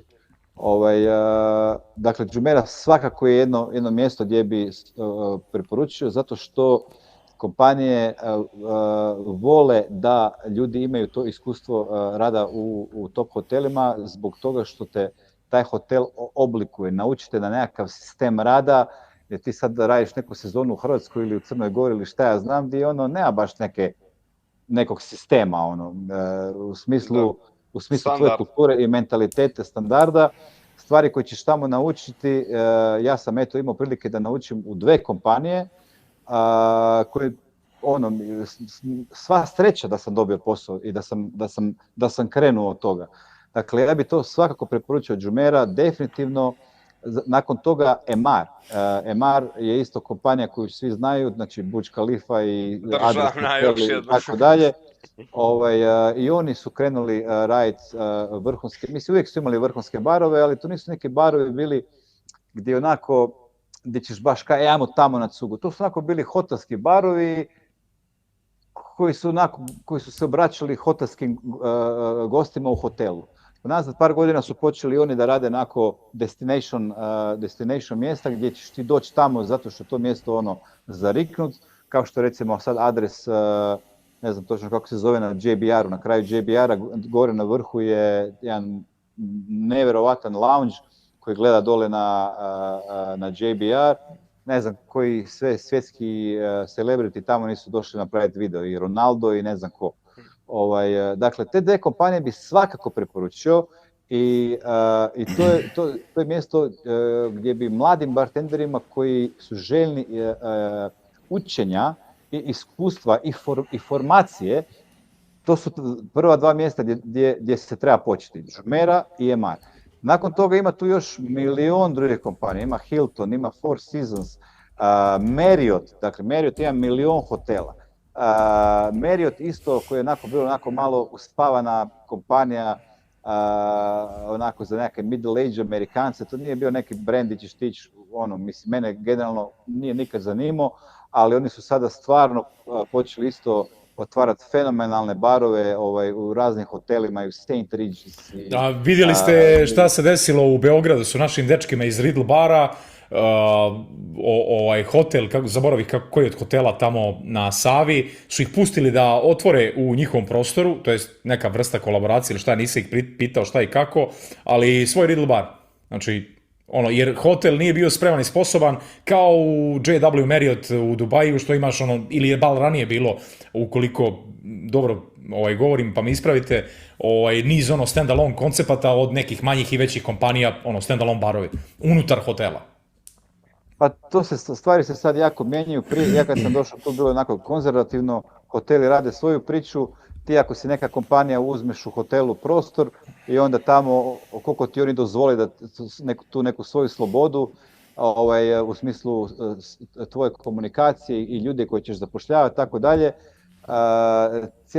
Cijeli taj sistem nabave, sve ide preko, onako bilo dosta komplicirano. Dakle, Jumeirah i Emaar su definitivno kompanije kojima svima preporučam da krenu a vezano za barove, ja sugeriram da se koncentrirate na kompanije. Broj 1 kompanija na koju se treba svakako koncentrirati je Sunset Hospitality. To je kompanija koja je krenula od 1-2 restorana prije možda 10 godina, sad imaju projekte po cijelom svijetu. To je sigurno, to je kompanija broj 1, onako prava, moderna kompanija, odlično strukturirana, super management, ono, ljudi ih mole da uzmu lovu i da s tom lovom naprave neki projekt. Ima tu još i Solutions Leisure, koji imaju popularne barove kao što je Lock, Stock and Barrel, imaju isto odlične restorane, zatim Rikas Hospitality i tako dalje. Dakle, ono što predlažem svima je napravite research, odite, vidite koji su to kompanije u Dubaju, ako šta treba uvijek mi se možete obratiti, javiti negdje na social media, ja ću rado svima dati savjet. I imajte na umu da vam da nećete dobiti odmah odgovor. Ja sam proveo 3,5 mjeseca, znači u Banja Luci, sam slao mailove, jedno 500 mailova sam poslao svima, poslao i na reception i ono, gdje god sam vidio neki mail sam slao.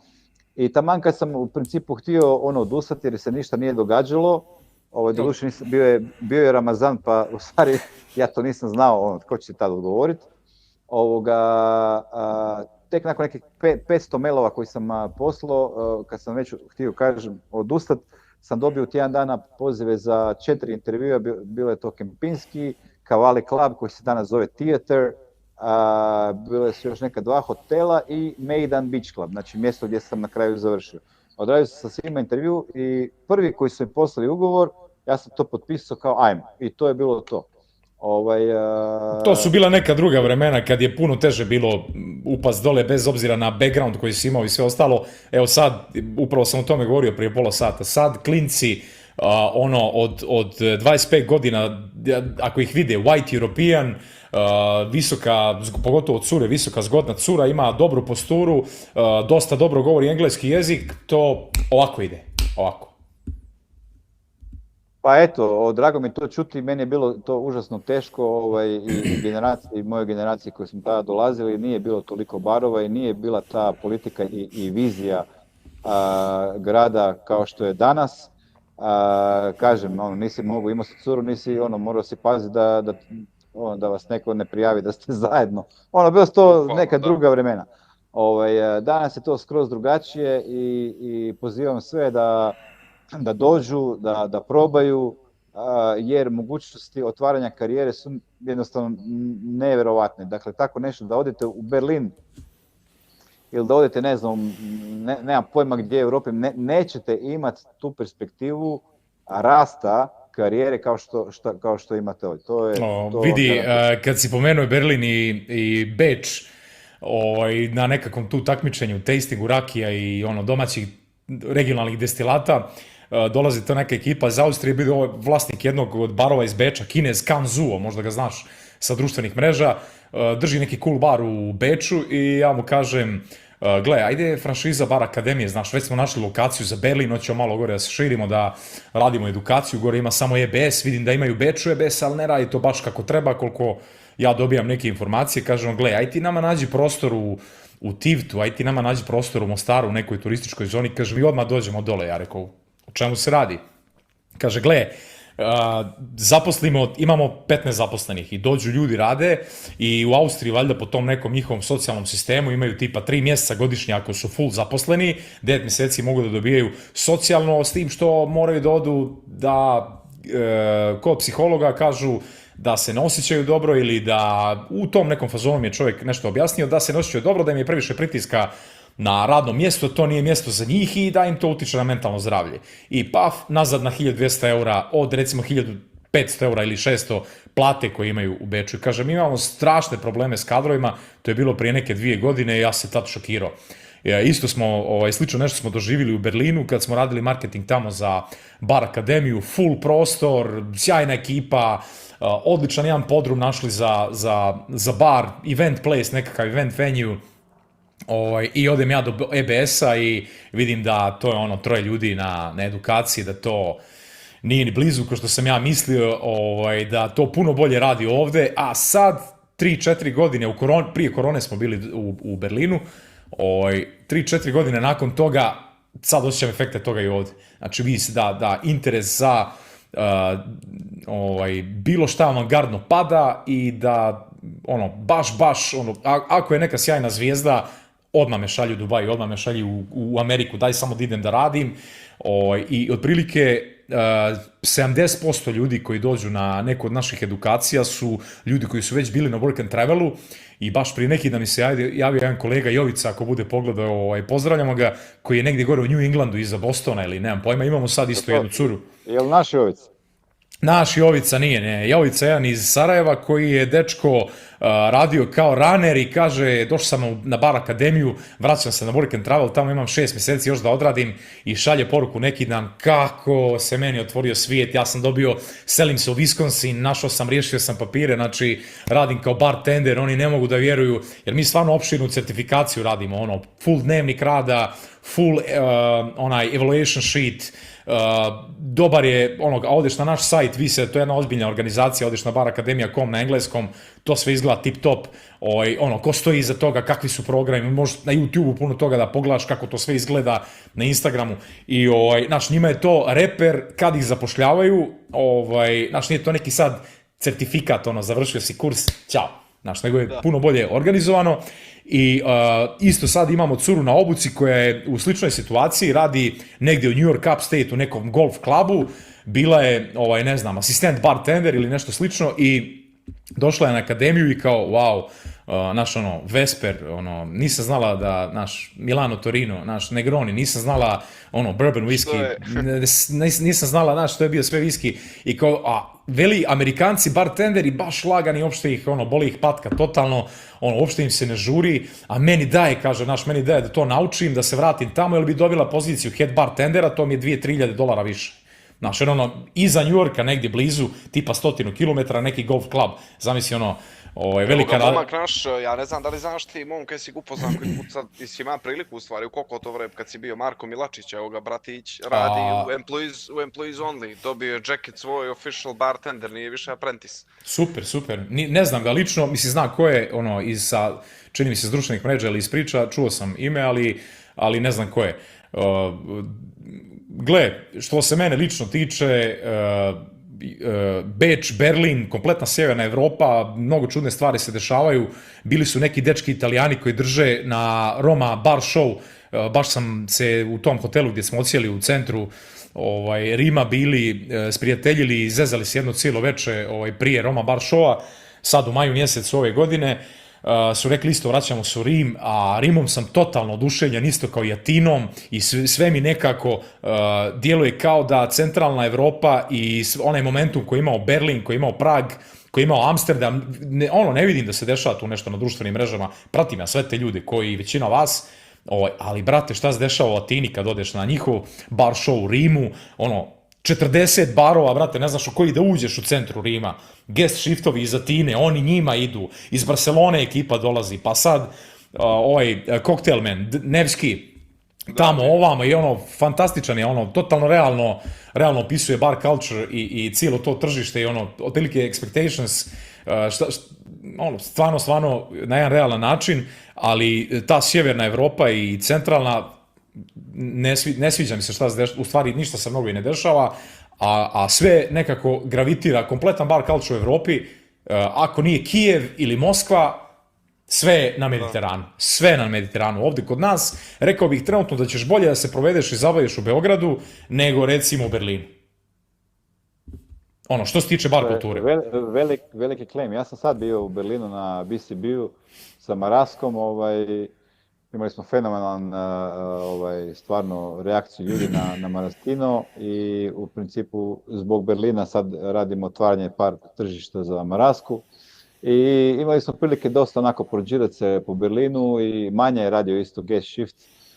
Bio je Sanji koji je sa mnom bio na World Classu 2013. Bio je bartender tada u Le Petit Maison, a sada je globalni bar direktor za Koju. On je bio tamo sa nekim Pisco brendom, pošto oni su, koja je dofurla Pisco u Dubaju, tad nije postojao Pisco, sad svaki bar ima Pisco, njihov signature drink je Pisco Sour, jel? Toga prodaju 1 milion svaki mjesec. To je loza Sauri, mislim, mi to imamo davno. Da.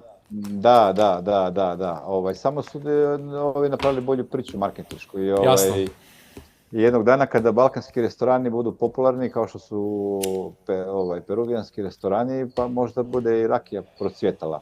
Pa da. Mislim, bilo je fenomenalnih Irakija isto, baš kod Ne, nas. nemoj me pogrešno razumijeti, Berlin je dalje fantastičan, ali kad bio sam ja i na BCB prije par godina, išao sam 3-4 puta u Berlin od 2019. do 2021. Svaki put Mislim, ja kad sam bio tamo 3 dana, ne mogu sad reći da sam ja uvatio cijeli gist. Ostao sam i puno duže, po 20 dana, da odradimo neki par evenata, da odradimo neku edukaciju, ali Rim, jedno 10 puta bolji impres. Zadnji put sam bio u Berlinu u aprilu prošle godine, 2023. Znači, a sad sam bio u maju u Rimu i pao sam na dupe šta se sve dešava. U Rimu, jel? Baš u Rimu, prijatelju, znači baš je... Nisam dugo bio, da. Oduševio me grad sa bar kulturom, ljudi ne daje ti, ok, jeste Roma bar show, svi se znamo, svi smo barmeni, ali niko ništa neće da naplati. Znači, sve je super hippie, sve je super exuberant i barovi su, imaš ti velikih barova, imaš ti interesantnih klubova, ali barovi, Optimus Prime od 100 do 150 kvadrata, dupke puni. Na ulicama ljudi izlaze, kolab, samo pređeš 3 metra stara kaldrma, 3-4 metra mala ulica, pređeš, uđeš u drugi bar, ista atmosfera. Pa da, kao downtown New York. Otprilike, samo puno, kako bi rekao, puno avangardnije u smislu, Rim, starine, izgleda puno moćnije nego Manhattan je neka totalno druga priča. I tu sam se oduševio Rimom, prije par godina isto Atina, slična stvar, samo je malo su barovi na sve strane, dok u Rimu nekako mi sve bilo tu na jednom mjestu. Ja nisam još bio na Athens bar show, ali vjerujem da ćemo sljedećih par godina doći tamo, pa i čak i Roma bar show, pokazala se dobra investicija otići na BCB. Tu su definitivno otvorili su se oči kompaniji da vide u stvari vrijednost tog naraština. Govoriš o Maraski, jel? Da.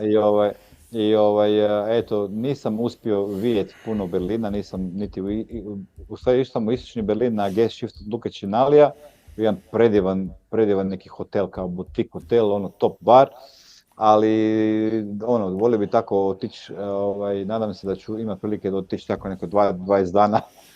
Pa da vidimo... Moraš se javiti kad budeš išao, tu upoznam s jednim našim tipom koji nam je gore Bar Akademija Berlin, koji potraži, Asmir se dečko zove iz Biljine, on je od 90. gore, podrum, držao je bar u kome smo radili, zove se Capital 21, sad je prodao taj bar, ali inače je kolekcionar high-end Scotch single maltova, high-end spirita generalno. To je tip što je Johnny bio kod njega, tako? Tako je, Johnny je bio kod njega, Johnny smo gore zaposlili, strašan tip, jako sličan po apetitima što se tiče muzike i avangarde Slavene s tobom. I kad budeš išao da se javiš, sigurno ste se mimo išli gore, pomenuo sam nekoliko puta, sam išao x puta u Berlin, pomenuo sam te njemu, rekao kad bude dolazio Slaven mora vas upoznat i stvarno kad nas je uveo iza blindiranih vrata, sorry Asmire, ali moram reći, tipa sve, ne znam, edicije Taliskera koji su limited edition od 7000 boca, svaki ima po 3, ima, ne znam, one high-end makalane koji su po nekoliko desetina hiljada eura i on to čuva par godina i onda, prodaje kolekcionarima, mislim, nevjerovatno. Kad smo ušli iza toga, Nikola, nama je bilo Joe Drop. To je bio jedan strašan trip što sam vidio baš na tu temu, sad što si ti krenuo da pričaš kako čovjek prodaje te stvari, imali smo fotu ovamo, znaš ti Slavene Sebua? Kako ne bi znao i... Sebu ti je neđe mene reka, vidi li one, tamo ćeš mi maći one flaše sve, a što samo mi li odvojio one flaše da bi ja izvalio, Sebu dobija od Bahe iz MMA-a sve info, što će da se makne, što pa onda skuplja od čivaca, treba da maknu brzo one platnene, znaš, vrećice sve skuplja, neđe tamo šteka i onda prodajete nekakva ludila, pravi nekakvu kolekciju, isto tako sve. Pa sada Sebu radi Dubai Bar Show, ta neka glasina, u Dolazimo. Dolazimo, moramo... Me vide, ja neću, pa idi ti sam. Dolazimo, 100%, ići ćemo Nikola i ja, Nikola Ivanović, a povešćemo Jugljić, neka neće. A nisam to, je li to zvanično Slavene da on radi bar show ili je to... Pa, to su mi rekli ljudi u MMA-u, bila je prošle godine, bila je isto neki pokušaj, neki drugi lik je radio, Dubai Cocktail Week u Madina Džumeri, a MMA nije htio da ih pogure, nema pojma, politika lijevo desno, ali pošto se radi o Cebu, jedna od najvećih kupaca MMA-a, znači Admind sigurno će tu biti, i naravno brendovi svi žele biti u Admind. Mislim da on ima puno veće šanse da napravi neku priču koja će imati smisla, jel? A definitivno, on sad vidiš, sve putuje, ne znam da li ga pratiš i to, ali kako je dobio poziciju Admind Beverage direktora, on sad je potpuno van, on je non stop bio u Iris i Iris mu je bio život živi, onda kako je to dobio, potpuno se raširi, ide, putuje tamo ovamo, pa ne bi dovodio pa da, ne mogu ga mjesecima uganjati da popričamo malo za ove naše proizvode, jasno mi je sve, tu tako puno ljudi je tako. Oni su ganjali, čak ideju su imali neku, nadali su se tome još dok sam ja bio tamo da će Iris da uđe u top 50, Uglješa, eto vidiš, to ti je end game za Dubai, to što radi Sebu i Slaven, samo njih dvojica, brate, u gradu, niko više. Da, ali Sebu, brate, radi, to će ti i Slaven reći, 20 godina u tu firmu i on 20 godina trpio ove Libance za to što želi da jednoga dana mu se to sve isplati, a mi balkanski tipovi nijesmo za to, ne može neko na glavu da ti će di 20 godina, da bi ti za 20 godina mogao da budeš beverage direktor i organizuješ Dubai bar show. Ali nije to samo tako, znaš šta, on mislim sigurno raditi sa tom ekipom nije bilo lako, ali ono što je isfuro i način rada koji on isfuro i sve to i tu važnost koju on imao svo ovo vrijeme, on to ne bi nigdje drugdje imao, osim u Adminu. Da. Tako da je to bilo win-win situation. Njemu je tamo bilo, mislim, ne možemo biti bolje nigdje drugdje. Ma ne, ali znaš i sam htio je, 5 puta je htio da ide, pa čekaj, stani, pa gdje ćeš, pa drž, ne daj. Ali dobro, to je već ti sam što kažeš, politika, tu ima svašta nešto što realno prosječnog bartendera ni ne zanima, druže, došao je da radi tamo, a ne da se bavi politikom kompanije. Ja sam iz ove firme koji sam pričao, isto sam 3 puta odlazio, pa sam ostao. Sve je stvar dogovore, stari. Da. Evo, kad smo već kod toga, ovi momci i cure što su se uključili ako imate neko pitanje za ovu dvojicu velikana, da se javite slobodno, isključite mikrofon, uključite kameru i pitate, pošto ide live i bacit ćemo na YouTube, bilo bi fino da vidimo i lice. Ili možete otkucate poruku, kako god, ako ima nekih pitanja. Ukoliko ne želite da vam vidimo lice. Da. Momci, vama hvala puno. Gle, ideja je, ja sad u procesu formacije nekog realnog podcasta koji će biti live, koji će se de facto snimati, realna produkcija, ne online, nego baš uživo. I to bi trebalo negdje u januaru da krene. Nećemo zvat samo barmene, zvat ćemo vinare, zvat ćemo ljudi iz kulturnog života, zvat ćemo, ne znam, od ljudi koji vode interesantne emisije, zvat ćemo i ove naše English speaking goste.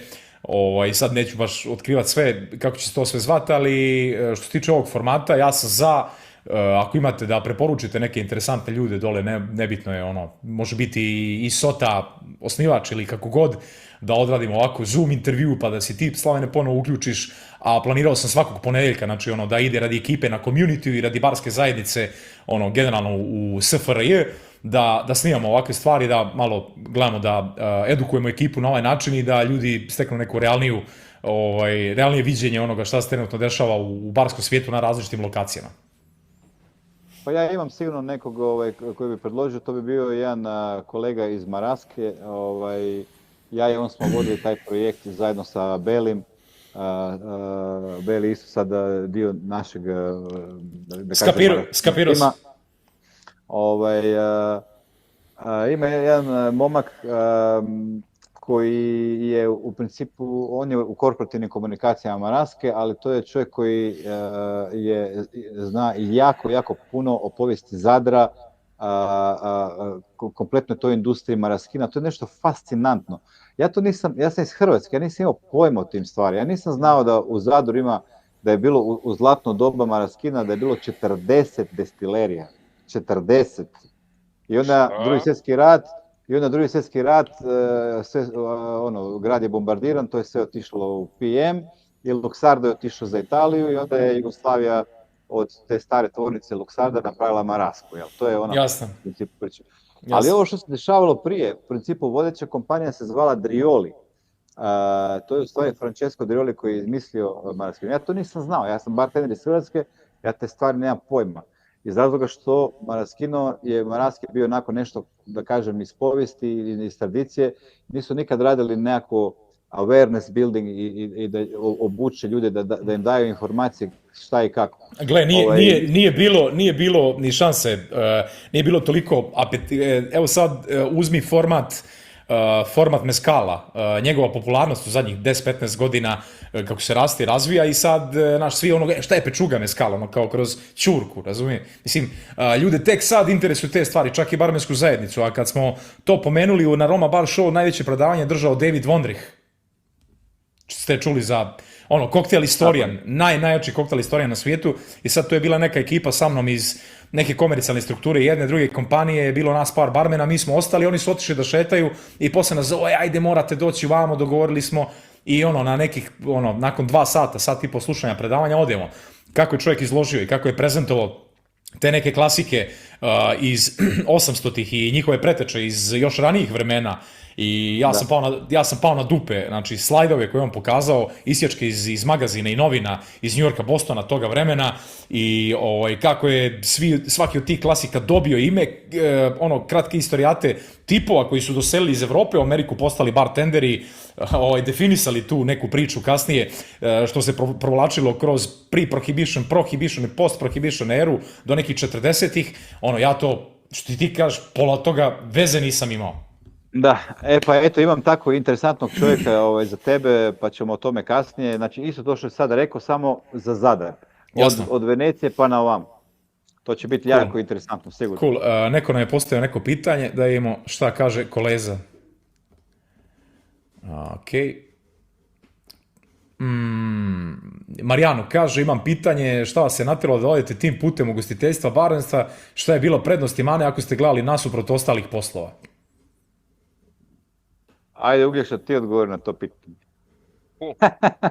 Evo ovako, ja ću iskreno... Kad si, Uglješa, mogao da budeš lekar, pekar, apotekar, da radiš za državnu kompaniju ko Slaven, državni posao, brate, Džumeira, što si otišao u Speak Easy bar, što si otišao kod Sebua, u Mega bar, u Iris, gdje svi skaču po tvojim živcima, moraš da šutiraš kante, smeća i da ih nabijaš ljudima na glavu barbekovima. Zašto? Vidi, vjerovatno da nikad u životu nisam razmišljao o tome da se bavim ovim poslom koji se danas bavim. Ne vjerovatno, nego sigurno. Do momenta dok, sasvim slučajno se desilo da se Hard Rock Cafe otvara u Podgoricu. To je mi vjerovatno i najgora investicija koju su imali ikad. Otišao sam, znaš, kad odeš na intervju, ajde da vidim što tamo se nudi. Bio sam jako mlad, bez ikakvog iskustva, dođem da pričam, prođem jedan krug intervjua, drugi, dođem na 3. krug i naravno, svuđete nešto pitaju, međutim u prvom krugu intervjua čovjek koji me pita, pa nisi ništa u ovu rubriku iskustvo ispisao, kao i si radio neđe, ne ja niđe. Pa veli, što si došao?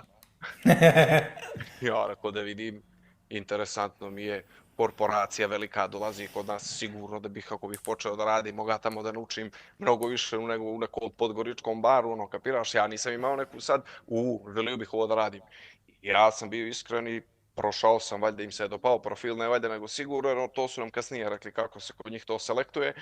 I tu sam imao ludu sreću da sam počeo da radim sa momcima koji su već tad bili barmeni po 10-15 godina i imali internacionalno iskustvo, što je bilo rijetkost za grad kao što je Podgorica. I jednostavno sam se zaljubio u taj posao zato što su mi ga ljudi približili na neki način koji nije samo ti tu staneš sad i praviš koktele.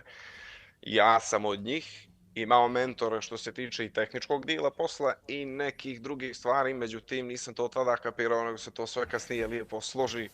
Bar je jedna veoma lijepa škola, životna škola i ja sam se u to toliko zaljubio u tih prvih svojih par mjeseci, počeo sam da radim kao barbek i meni je taj posao bio predstavljen potpuno na jedan drugačiji način u odnosu na sve ljude koji su počinjali kao barbekovi ovdje tada da rade. Zašto? Jer moje kolege su mi rekle, barbek je najbitnija stvar i najbitnija karika u svakom baru.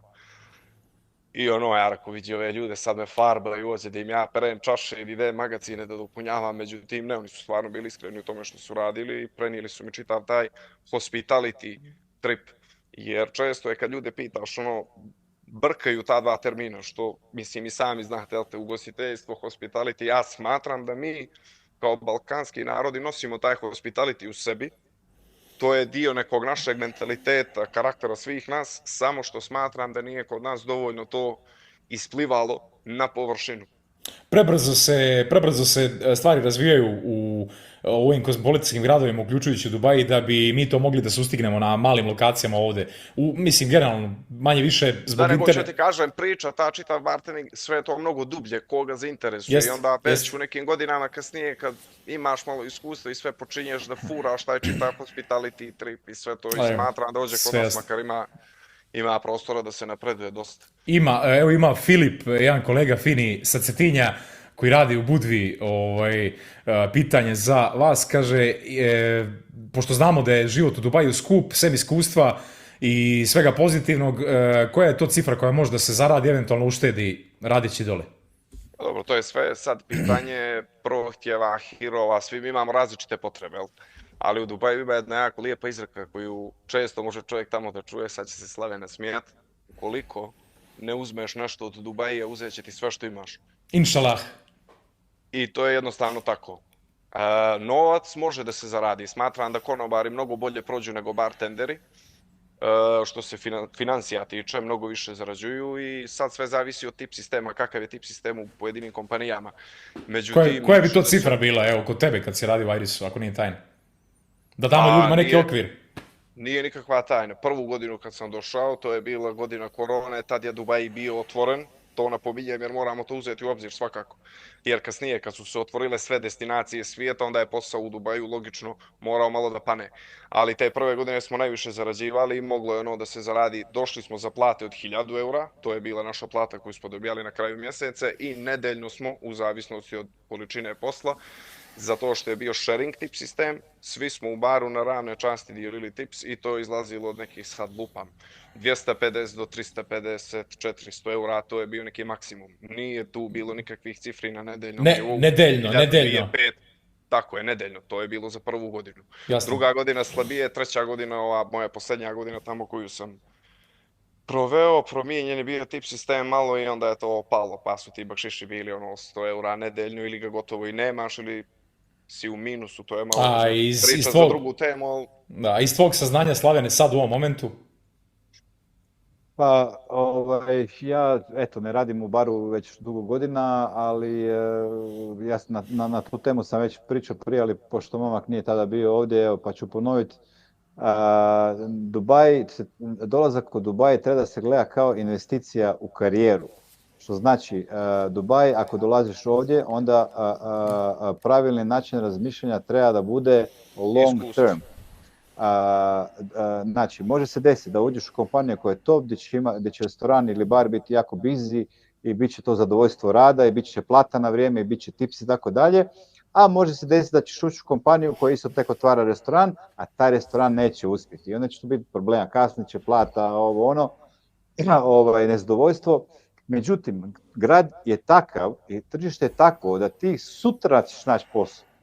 Ti neće sad traži posao mjesec dana ili 6 mjeseci, nego sutra, doslovno sutra će ti dati neko reći dođi raj kod nas.